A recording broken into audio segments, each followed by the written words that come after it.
The world faces its inevitable doom. Comrades who have endured countless hardships, the 10 strongest knights once tasked with guarding the continent, have now depleted their life force and mana. Death permeates the contaminated lands that stretch far and wide, and it is all caused by a single entity known as Demon Commander Gluttony. In the darkness of night, a young boy stands amidst the lifeless bodies of hundreds of people, grieving for the devastating damage wrought by gluttony. The enormous and monstrous gluttony looms over him, making the boy appear small and insignificant in comparison. Despite acknowledging gluttony's strength, the boy refuses to surrender his life. He picks up a hammer and unleashes a lightning wallop attack upon gluttony, showing his determination to resist. However, gluttony mocks the boy's efforts, urging him to give up as he seems futile in the face of such overwhelming power. Hitting gluttony once more with a hammer, Tiny demands that he shuts up. Employing a meteor objurgation technique, he seeks a moment of peace amidst the chaos. However, as he gazes at the monstrous gluttony, Tiny realizes that he might meet his end alongside this formidable foe. He comes to know that he is out of mana. The realization dawns on him that perhaps everything went wrong right from the beginning. Mana training was a closely guarded knowledge reserve for distinguished knights in ability, which made Tiny's path arduous, filled with numerous failures and progress slower than others. Despite starting from the lowest rank among the knights, he held firm belief in overcoming any challenge. Yet now he questions if his conviction held true. Reflecting on the past, Tiny wonders how different it would have been if he had received proper training methods from the beginning. Such preparation could have enabled him to save the continent and all its inhabitants.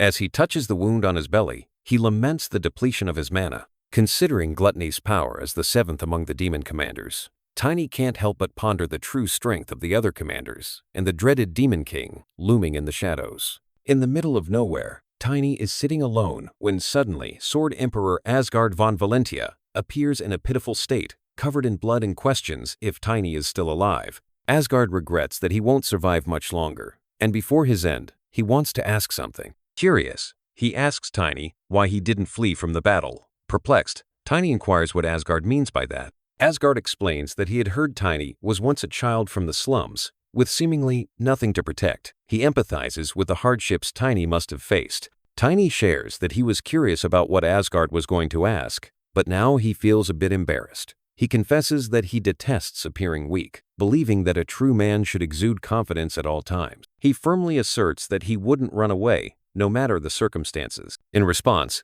Asgard bursts into laughter. Tiny looks at him and comments on his remaining strength, noting that Asgard can still find the energy to laugh despite his condition. Asgard commends Tiny, expressing approval, and tells that he trusts the talent that has earned Tiny a place among the 10 strongest knights, a feat he should be proud of. Asgard then requests that, if Tiny ever returns, you should seek him out. Perplexed, Tiny questions Asgard about his intentions.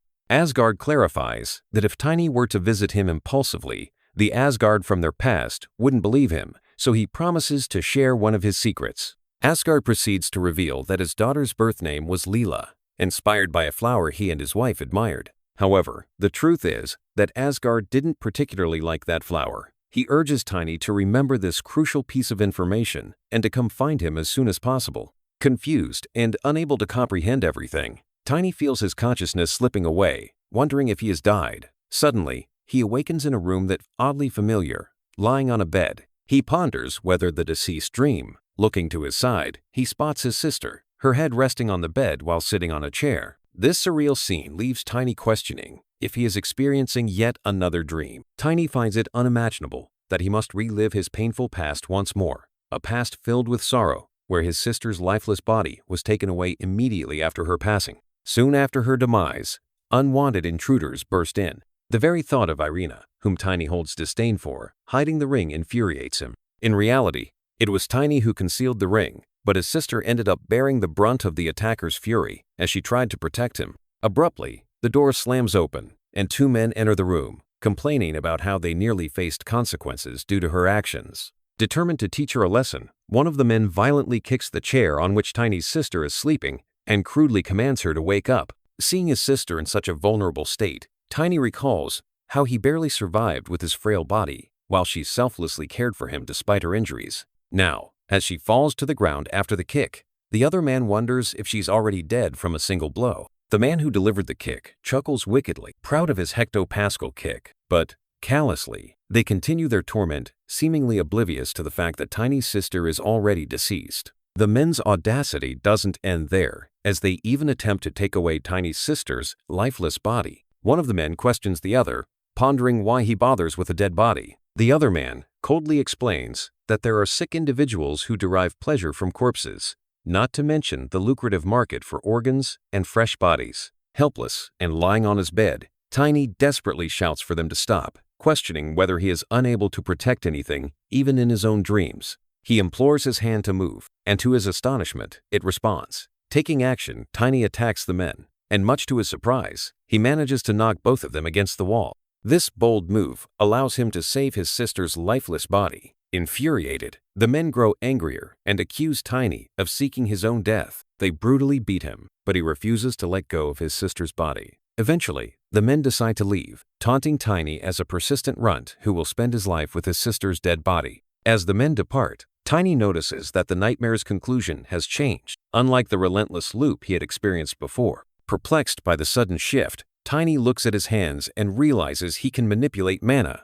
an ability he didn't possess at this age. Memories of Asgard flit back, and he begins to wonder if Asgard was the one who sent him to the past. Gradually, Tiny comes to a startling realization. This is not a dream, but rather a chance to alter the future. The possibility of changing the course of events now lies before him. Examining his hands, Tiny contemplates the unexpected ability to manipulate mana at this moment, leading him to question whether Asgard truly sent him back to the past. In disbelief, he wonders if this experience is a mere dream or an actual reality. Overwhelmed with emotions, tears stream down his face as he curses Asgard, wishing that he had been sent back a little further in time. Despite coughing up blood and feeling the frailty of his body, Tiny recognizes that venting his frustration is futile. He recalls that even the Sword Emperor Asgard himself wasn't entirely confident in this power. Nonetheless, Tiny echoes Asgard's last words, promising to find him as soon as he can. He reassures the Sword Emperor that once he completes what he must do, he will not hesitate to make his way to him.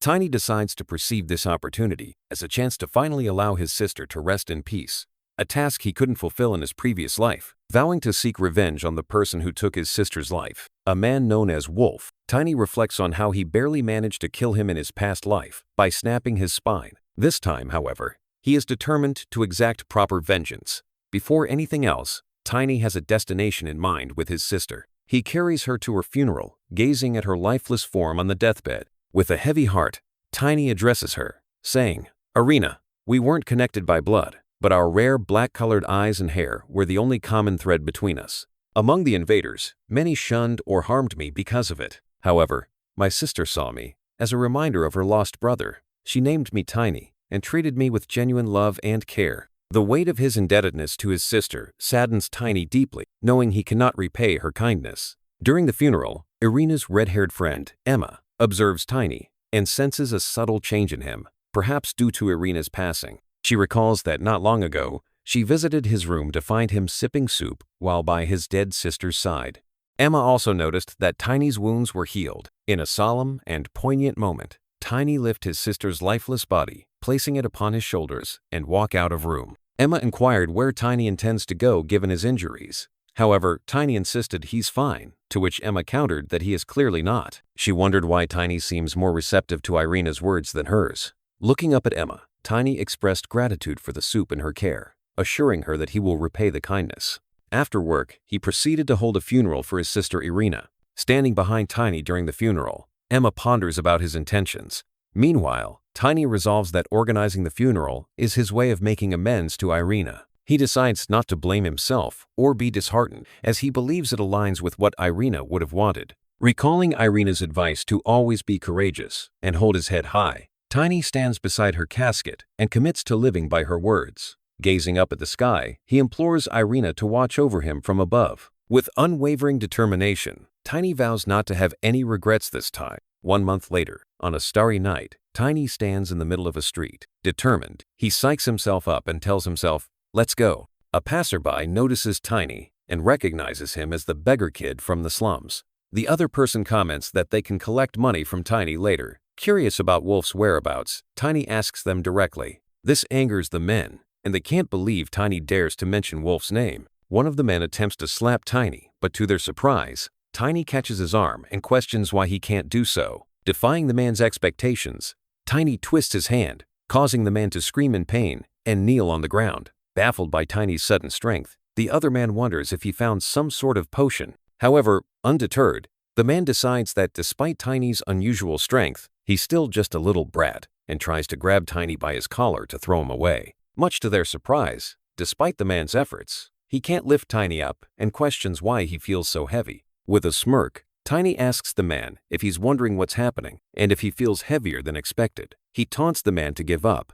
because he won't be able to succeed. Tiny swiftly kicks the man away and admires his progress as he has successfully integrated his mana body, a feat he couldn't accomplish in his previous life. Merging a body made of mana with a physical body seamlessly enhances one's power through their mutual interactions. This is the core principle behind the Seeper technique Tiny has developed. Although potent, the technique requires consuming much more food than usual due to its effects. Having devoured Emma's 10 days' worth of food, Tiny feels grateful for her assistance. The man who is just kicked by Tiny desperately crawls away to save himself, but Tiny pursues him. Sharing a newfound insight, Tiny informs the man that he realized something after recreating his mana body. Freshly awakened mana more easily finds its place in damaged bodies. Fearfully, the crawling man inquires what he means. Tiny grabs the man by his leg and sends him flying through the air, expressing gratitude for messing with his body. The other men witness the scene and rise to their feet, wondering if an intruder has entered. They glance at Tiny, questioning who he is, and speculate if he might be the beggar brat.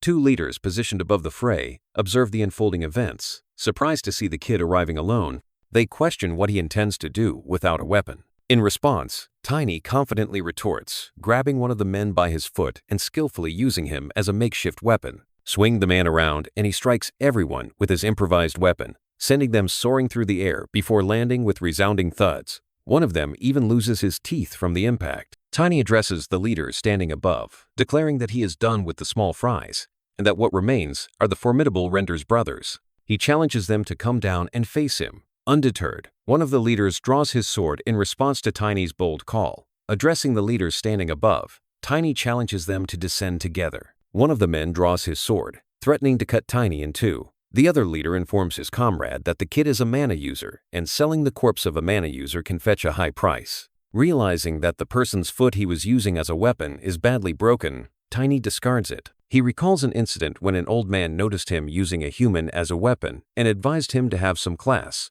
The old man taught Tiny the importance of learning hand-to-hand combat instead of resorting to such heinous tactics. Now, in the present, Tiny believes that with hand-to-hand combat, he can maintain his dignity. The two leaders attack Tiny by leaping from above with their swords, but Tiny remains calm and sees through their movements, deftly dodging their attacks. Tiny launches a series of punches and kicks at one of the leaders, causing the man to be airborne. Seizing the opportunity, Tiny swiftly moves in, grabs the man by his collar, and hurls him back to the ground with a resounding thud. Standing behind Tiny during the funeral, Emma ponders about his intentions. Among the invaders, their ruler, known as Wolf, takes notice of Tiny and demands to know who he is. In his previous life, Tiny was astonished to learn that Wolf, once a mere punk in a distant area, actually belonged to the Beastmen tribe, renowned as the best among the demi-human races. The pure silver werewolf among them was especially remarkable due to its royal lineage traits. In Tiny's previous life, it was a daunting task to defeat him,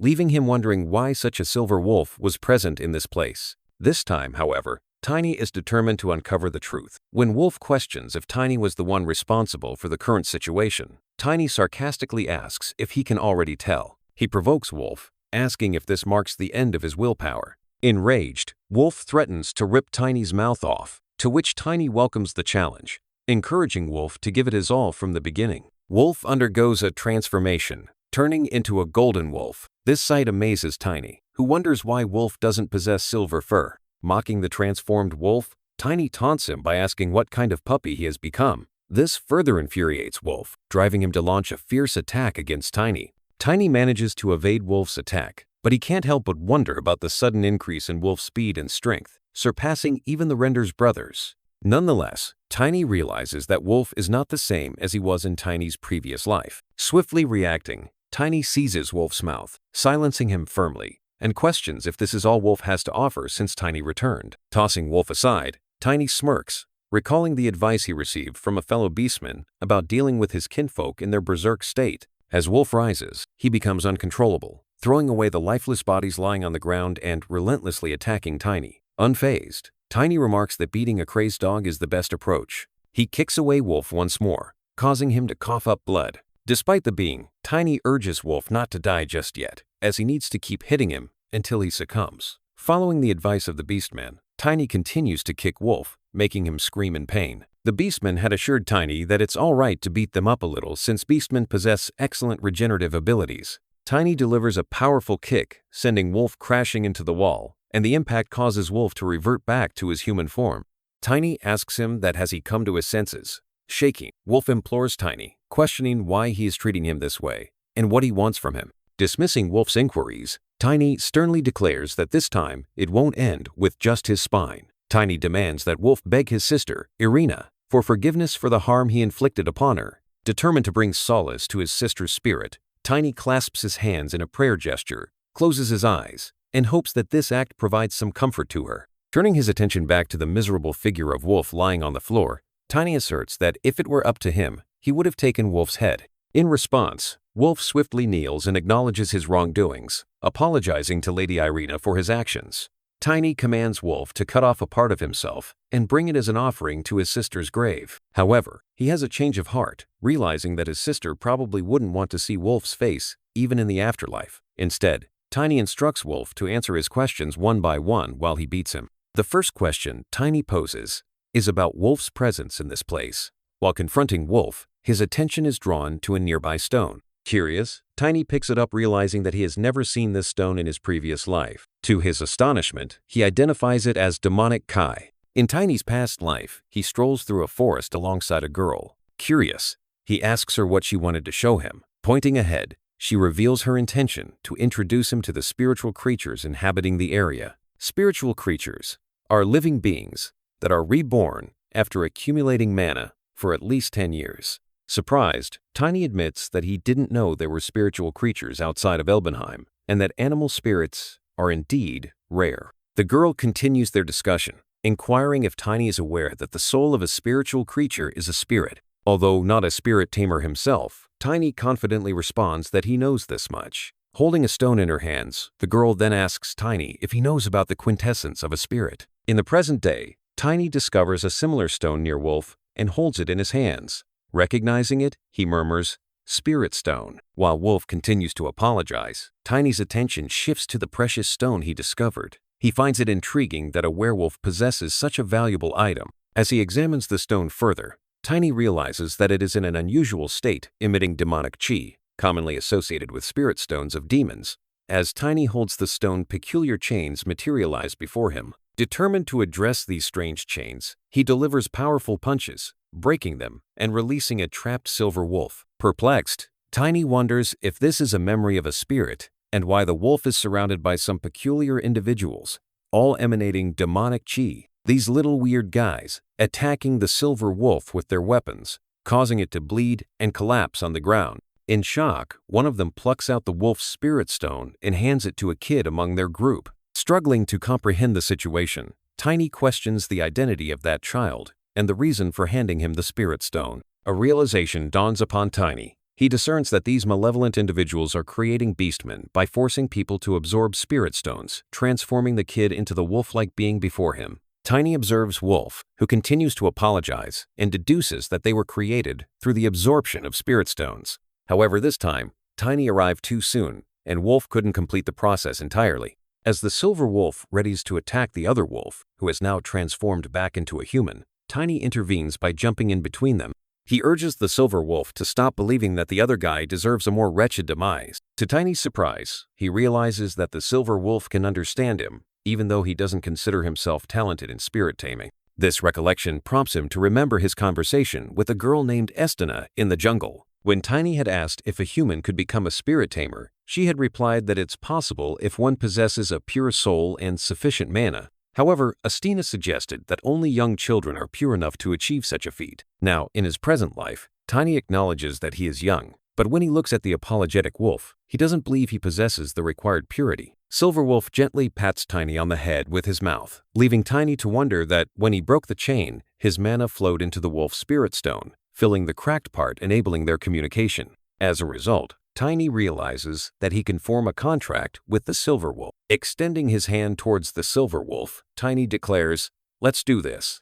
Unlike magic, maintaining focus on the spirit is unnecessary. If Tiny supplies enough mana to the Silver Wolf, just enough for survival, the wolf will prove to be a valuable ally. Additionally, most spirits grow stronger in tandem with the spirit tamer's strength, which is one of the reasons why Estina excelled among the 10 knights. In response, the Silver Wolf makes a request of Tiny. He desires revenge. Tiny reassures him that it's no big deal, as he had already planned to exact vengeance on all those connected to demonic chi. The final step in forming a contract with the spirit involves deciding on a name. Contemplating this, Tiny affectionately pats the wolf's head with one hand while holding his paw with the other. Observing the wolf's silver fur resembling the moon, Tiny names him Lunar Wolf. Tiny gazes at the apologetic wolf and wonders about the mastermind behind this villainous act of creating beastmen with spirit stones. Observing the demonic Hwai and wolf, Tiny concludes that it might be the work of demon worshippers, fanatics who reject avatars and instead worship the Demon King. These malevolent worshippers had already caused chaos in the world even before the Demon King's army appeared, though Tiny, being in the labyrinth at that time, lacks the full details. In frustration, Tiny kicks the apologizing wolf, demanding he be quiet, and then asks about the kid who gave him the spirit stone, questioning whether he is one of the demon worshippers. As Wolf remains in a subconscious state, repeatedly apologizing, Tiny realizes he is still not fully aware of his surroundings, so he beseeches Lunar Wolf to wake him up. With a mighty roar, Lunar Wolf manages to snap Wolf back to his senses.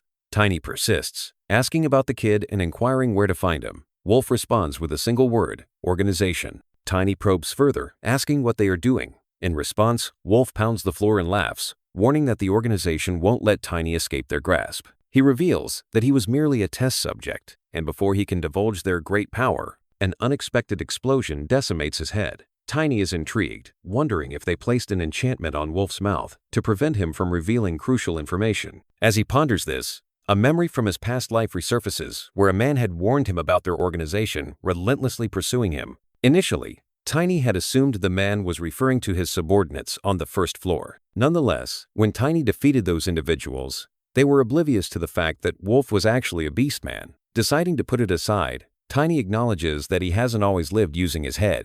Amidst the chaos, Tiny spots a crack in the wall, emitting a mysterious blue glow from within.